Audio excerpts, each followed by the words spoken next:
തിരുവാലി പുന്നപ്പാല പടവെട്ടി കുഞ്ഞുകുട്ടിയമ്മയുടെ മക്കളും മരുമക്കളും അടങ്ങുന്ന കുടുംബസംഗമം പങ്കാളിത്തത്താൽ ശ്രദ്ധേയമായി.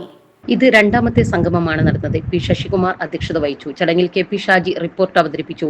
തുടർന്ന് മുതിർന്ന അംഗങ്ങൾ അവതരിപ്പിച്ച തിരുവാതിര കളി ആവേശമായി.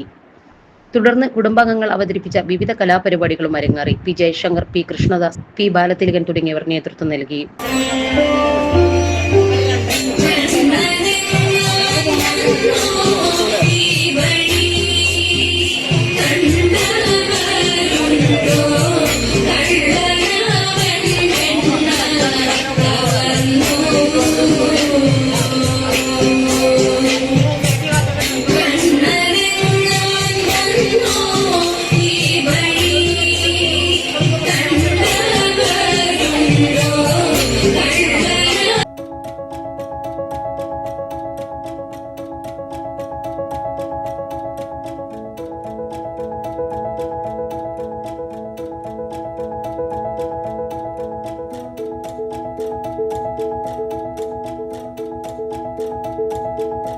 ഇനി വേണ്ടതെല്ലാം വേണ്ടുവോളം വിലക്കുറവിൽ നിങ്ങൾക്കായി മലപ്പുറത്ത് സമ hyper market, Tirur road, Mylapuram.